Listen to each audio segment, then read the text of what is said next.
बिहार की राजनीति में जब कभी भी युवा राजनीति और कुशल व्यक्तित्व की चर्चाएं होती हैं तो एक नाम सबसे पहले उभर कर सामने आता है, सुमित शशांक। जी हां, हम उन्हीं सुमित शशांक की बात कर रहे हैं जो मोतिहारी के क्षेत्र के रहने वाले हैं और भारतीय जनता पार्टी में प्रखरता से अपनी बातों को पिछले कई एक सालों से रखते आए हैं। प्रवक्ता के तौर पर अपना कर्तव्य का निर्वहन कर रहे हैं।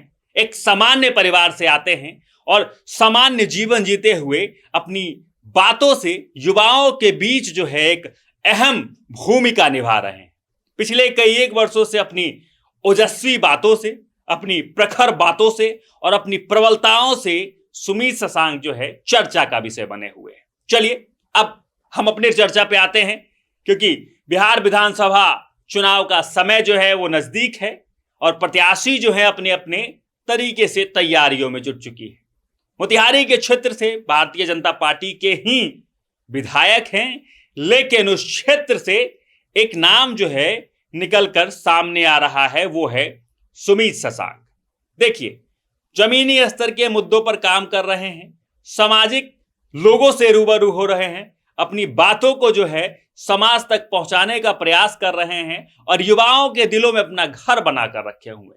सुमित शशांक उन्हीं का एक नाम है। देखिए, सुमित शशांक की चर्चाएं इसलिए हो रही है क्योंकि सुमित शशांक एक प्रबल दावेदार के तौर पर, एक अच्छे प्रत्याशी के तौर पर भी देखे जा रहे हैं। लेकिन सवाल यहां पे एक निकलकर सामने आता है कि क्या भारतीय जनता पार्टी सुमित शशांक पर अपना दांव खेलने वाली है? क्या सुमित शशांक को इस बार एक प्रत्याशी के तौर पे क्या मोतिहारी के क्षेत्र से उतारा जा सकता है? सवाल कई एक, लेकिन जवाब जो है इसका तलाशना बेहद जरूरी है। क्या युवा पर इस बार भारतीय जनता पार्टी भरोसा करेगी?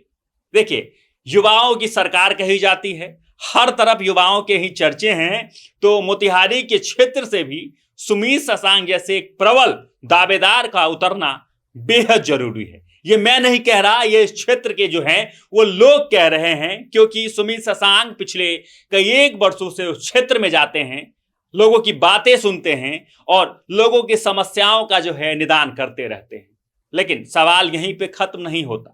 अगर बीजेपी अगर दांव खेल देती है तो क्या सुमित शशांक एक प्रबल दावेदार के तौर पे होंगे, या जो अभी वहां के वर्तमान विधायक हैं वो भी प्रबलता से अपनी दावेदारी पेश करने की कोशिश करेंगे?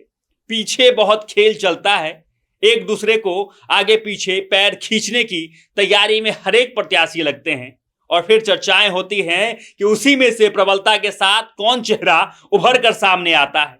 तो उस क्षेत्र के लोगों की जो मांग है उसमें तो अभी तक सुमित शशांक का नाम सबसे ऊपर है। अब ये सारा फैसला जो है भारतीय जनता पार्टी के हाथों में है कि क्या भारतीय जनता पार्टी सुमित शशांक पे अपना दांव खेलती है या नहीं। अगर सुमित शशांक पे अपना दांव खेलती है तो एक प्रबल दावेदार के तौर पे सुमित शशांक को देखा जा सकता है, क्योंकि आप मान लें तो एक प्रवक्ता के तौर पर अपनी ओजस्वी विचारों के साथ, प्रमुखता के साथ सुमित शशांक पिछले कई एक वर्षों से भारतीय जनता पार्टी में अपने कर्तव्यों का जो है बखूबी से निर्वहन कर रहे हैं। और अगर उन्हें एक प्रत्याशी के तौर पर भारतीय जनता पार्टी अगर टिकट देती है तो भी वो अपने कर्तव्यों का निर्वहन भी इसी प्रकार करेंगे, ऐसी आशा है उनके क्षेत्र के लोगों की, क्योंकि लोग अब एकजुट में आ गए हैं और एक आवाज जो बुलंद कर रहे हैं वो सुमित शशांक। हालांकि ये अंतिम फैसला भारतीय जनता पार्टी का है कि वो किन्हें टिकट देती है या किन्हें नहीं, लेकिन ये बातें जो हैं ये निकलकर सामने आ रही है कि अगर मोतिहारी के क्षेत्र से अगर प्रबल दावेदार की चर्चाएं होंगी तो सबसे पहले सुमित शशांक का नाम ही आएगा।